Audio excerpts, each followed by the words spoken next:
Hi hello welcome back to chef Murugan's recipe. இன்றைக்கி நம்ம சேனலில் வந்துட்டு ஒரு சூப்பரான ஒரு சைடிஷ் தான் பார்க்க போகிறோம். இட்லி தோசை இது எல்லாத்துக்குமே செம்மையாக இருக்கும். அதை விட எக்ஸ்பெஷலி ரைஸுக்கு வந்து சூப்பராக இருக்கும். இது வந்து ஆந்திரா ஸ்பெஷல் புதினா தொக்கு எப்படி பண்ணலாங்கிறத பார்க்கலாம் வாங்க. ஒரு கடாய் எடுத்து வச்சு கொஞ்சம் ஆயில் ஊற்றிக்கலாங்க ஃபஸ்ட்டில். இது வந்து பார்த்திங்கன்னா நம்ம ஒரு 5 பேர் சாப்பிட்ற அளவுக்கு வந்து நம்ம ப்ரிப்பேர் பண்ணுறோம். ஒரு கட்டு புதினா எடுத்து நம்ம ரெடி பண்ணி வச்சுருக்கோம். எல்லாம் க்ளீன் பண்ணி அந்த இலையை மட்டும் எடுத்து வச்சுருக்கோம். ஸோ இப்போ இதுக்கு ஃபஸ்ட்டு வந்து என்னென்னு கேட்டிங்கன்னா, நமக்கு சட்னிக்கு வந்துட்டு இது தொக்குக்கு வந்து நம்ம வந்து கடலைப்பருப்பு ஆட் பண்ணிக்கலாம். இது புதினா சட்னி ப்ளஸ் வந்து கொஞ்சம் வித்தியாசமாக பண்ணியிருக்கோம். அதில் ஒரு ஸ்பூன் வந்துட்டு ஜீரா போட்டிருக்கேன், ஜீரகம். ஒரு 10 வரமிளகா போட்டிருக்கோம், காஞ்ச மிளகா. ஆந்திரா ஸ்பெஷல்னாலே காஞ்ச மிளகா தான். ஸோ அதை மறக்காமல் நம்ம கம்பல்சரி ஆட் பண்ணணும். இந்த சட்னிக்கு வந்து பச்சை மிளகா தேவையில்லை. அதுபோக வந்து பார்த்திங்கன்னா ஒரே ஒரு வெங்காயத்தை எடுத்து நான் வந்து இந்த மாதிரி கொஞ்சம் மீடியம் சைஸாக வந்து கட் பண்ணி நான் அதில் ஆட் பண்ணியிருக்கேன். நம்ம எதுக்கு இந்த வெங்காயம் போடுறோம் அப்படின்னு கேட்டிங்கன்னா, நமக்கு வந்துட்டு கொஞ்சம் அந்த ஒரு புதினாவோட அந்த ஒரு கடுத்த மாதிரி இருக்கும். அதை வந்து குறைக்கிறதுக்காக தான் வந்து நம்ம அதில் வெங்காயம் ஆட் பண்ணுறோம். அதுபோக வந்துட்டு ஒரு 2 பல்லு பூண்டு, கொஞ்சம் இஞ்சி போட்டிருக்கு. ஒரே ஒரு டொமேட்டோ எடுத்து அதையும் கட் பண்ணி எடுத்து வச்சுருக்கேன். நல்லா பழமாக இருந்துச்சுன்னா போட்டுக்கலாம். நீங்கள் அப்போவே யூஸ் பண்ணுற மாதிரி இருந்துச்சுன்னா தக்காளி போட்டுக்கலாம். இல்லை நீங்கள் வந்து வச்சு யூஸ் பண்ணுற மாதிரி இருந்துச்சுன்னா நீங்கள் வந்து கம்பல்சரி புளி தான் போடணும். அப்போ தான் கெட்டு போகாமல் இருக்கும் சட்னி.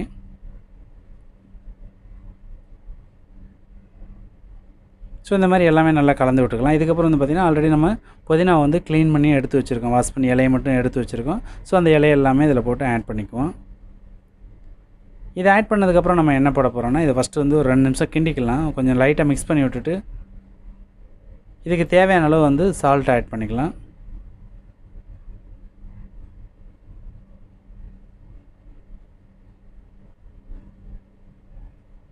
நல்லா வதக்கிடலாங்க. அந்த பச்சை வாசம் போகிற வரையும் நல்லா வதக்கிடலாம். தக்காளி போட்டதுக்கப்புறம் வந்து ஃப்ளேமை கொஞ்சம் நல்லாவே வச்சு நீங்கள் தாராளமாக வந்துட்டு இதை நல்லா வதக்கலாம். ஏன்னு கேட்டிங்கன்னா அடி பிடிக்காது.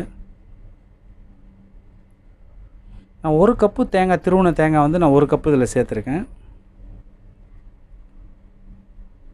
1 கப்புனா அரை முடியில் பாதி இருக்கும், ஒரு அளவுக்கு வச்சுக்கோங்க.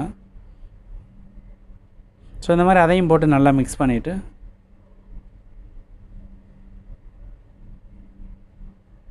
நல்லா கிண்டி விட்டுக்கலாம். தக்காளி கொஞ்சம் ஓரளவுக்கு நல்லா வதங்கணும். வதங்கினதுக்கப்புறம் வந்துட்டு நம்ம வந்து அடுத்து கிரைண்டிங் பார்க்கலாம்.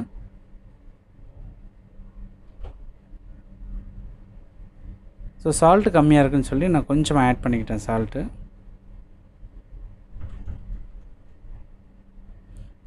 ஸோ இதுக்கப்புறம் வந்து நம்ம வந்து ஒரு மிக்சியில் போட்டுடலாம்.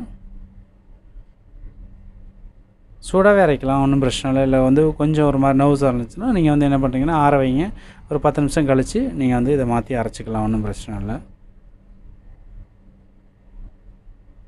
எல்லாத்தையும் கரெக்டாக எடுத்து அதில் போட்டு நீங்கள் மிக்சியை வந்துட்டு நல்லா க்ளோஸ் பண்ணி அந்த மிக்சியை வந்து இந்த மாதிரி சூடான பொருளை அரைக்கும் போது என்ன பண்ணுறீங்கன்னா, மேலே வந்து அந்த மூடியில் வந்து சின்ன ஒரு ஹோல்ஸ் இருக்கும். அந்த ஹோல்ஸை வந்து மூடக்கூடாது. மூடாமல் நீங்கள் மூடியை நல்லா மூடிட்டு சைடில் பிடிச்சிட்டு அரைச்சிங்கனாலே பாதி உங்களுக்கு வந்து வெளியில் ஏர் ஏதாச்சுன்னா ஒரு சர்க்குலேஷன் ஆச்சுன்னா ஒன்றும் செய்யாது அது. ஸோ இந்த மாதிரி பாருங்கள், நான் வந்து ரொம்ப நைஸாக எல்லாம் பரபரன்னு லைட்டாக அரைச்சிருக்கேன்.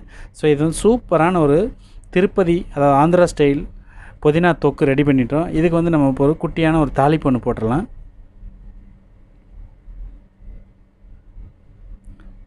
ஸோ ஆயில் ஊற்றியாச்சு, காயட்டும். காஞ்சதுக்கப்புறம் நம்ம வந்து ஒரு கால் டேபிள் ஸ்பூன் வந்து கடுகு போட்டுக்கலாம், கடுகு உளுந்தம் பருப்பு.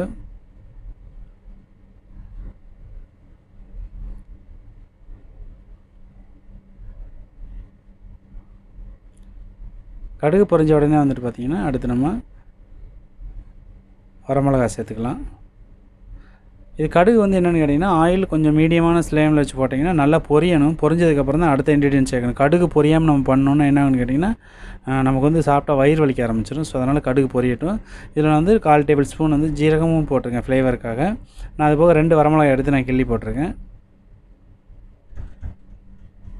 ஸோ ஒரு 4 கருவேப்பிலையை போட்டு ஸோ இதை ஃபுல்லாக முடிச்சுட்டு இதை வந்து நம்ம அப்படியே அதை மேலே போட்டு நல்லா மிக்ஸ் பண்ணி விட்டுக்க வேண்டியது. அவ்வளோதாங்க. இன்றைக்கி சூப்பரான ஒரு ஆந்திரா ஸ்டைலில் வந்து ஒரு புதினா தொக்கு பார்த்தோம். ஸோ இதை வீட்டில் ட்ரை பண்ணி பார்த்துட்டு உங்களோட ஃபீட்பேக் என்னங்கிறத சொல்லுங்கள். ஸோ நம்ம சேனல் ஃபஸ்ட் டைம் பார்க்குற நம்மளுக்கு மறக்காம நம்ம சேனலை சப்ஸ்கிரைப் பண்ணி கூட இருக்க பெல் ஐக்கானை கிளிக் பண்ணுங்கள்.